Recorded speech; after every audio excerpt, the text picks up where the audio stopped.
समुद्री झींगे काश्तकारी कई एशियाई ममालिक में सदियों पुराना अमल है। एक तिहाई पहले तक इस अजनास को अब भी आमतौर पर मछली की काश्त के रवायती तरीकों में सानवी फसल समझा जाता था। थाईलैंड, इंडोनेशिया, मलेशिया, सिंगापुर और हिंदुस्तान में झींगा भून हादसाती तौर पर नमक के बिस्तरों और साहिली इलाकों के आसपास धान के खेतों में फंस गए, जबकि इंडोनेशिया में समुद्री झींगे समुद्री तबादले के दौरान दूध की मछली के तालाबों में दाखिल होते हैं।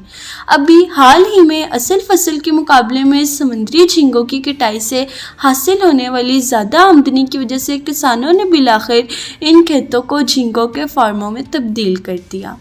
कीकरे की रवायती खेती में जंगली झींगा भून के ज़राए समुद्री पानी के तबादले के दौरान कुदरती दाखिली रास्ते से होते हैं या जानबूझकर जंगल से जमा होते हैं और बराह रास्त तालाबों में ज़ख़ीरा किए जाते हैं।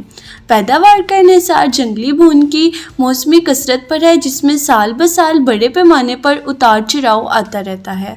मज़ीद बारह पालने वाले तालाब में पानी की गहराई आमतौर पर कम होती है, जो अक्सर पानी के दर्जे हरारत और नमकियात के इंतहाई उतार चढ़ाव का बायस बनती है, जिसकी वजह से बड़े पैमाने पर मौत होती है। तालाबों में दाखिल होने वाली गोश्तखोर मछलियों का काश्तकार भी कीकरे के काफ़ी नुकसान का सबब बनता है। पैदावार तकरीबन मुकम्मल तौर पर कुदरती तालाब की ज़रख़ेज़ी पर मुनहसर है, क्योंकि खाद और फीड आमतौर पर इस्तेमाल नहीं होते। नतीजतन पैदावार 300 से 100 किलोग्राम हेक्टेयर साल की हद में कम है। धीरे धीरे सालों के दौरान झींगा पालने की रवायत के तरीक़ों में कुछ बेहतरी आई है। मिसाल के तौर पर पानी के पंप की मदद से ज़ख़ीरा करने की कसाफत और तालाब में पानी की गहराई में इजाफ़ा किया जा सकता है, जो झींगों की अफजाइश के हक़ में है, क्योंकि दर्जा हरारत को बरकरार रखा जा सकता है और अमवात को भी कम किया जा सकता है।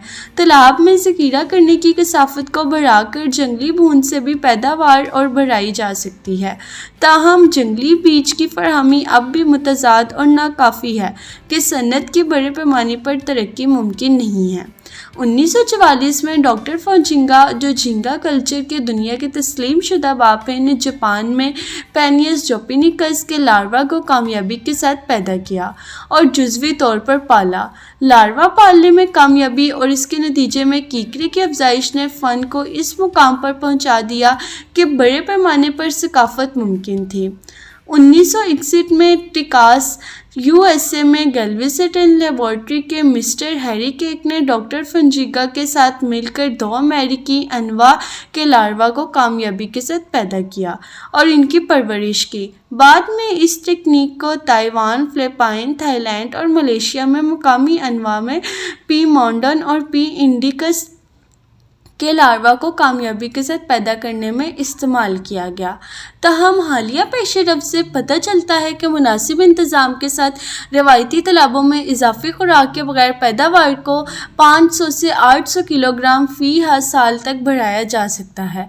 इस दौरान थाईलैंड में सप्लीमेंट्री फीड के साथ 5 टन हेक्टेयर साल के मसावी पैदावार और ताइवान में मसनूई खुराक और हवाबाजी के साथ 10 टन हेक्टेयर साल हासिल की गई है।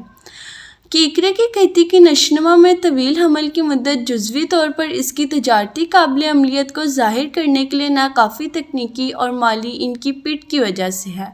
Japan, Taiwan, Indonesia, Thailand, Hindustan, Malaysia और फ़िलिपाइन जैसे ममालिक में झींगों के काश्तकारों की तवील आजमाइश और गलती के ज़रिए तजारती पैमाने पर कीकरे की फार्मिंग को एक अहम फूड इंडस्ट्री में तब्दील किया गया है। ताहम ये बहुत से एशियाई ममालिक जैसे चीन, पाकिस्तान, बांग्लादेश, श्रीलंका के खित्ते के बहुत से ममालिक में निस्बतन नया है।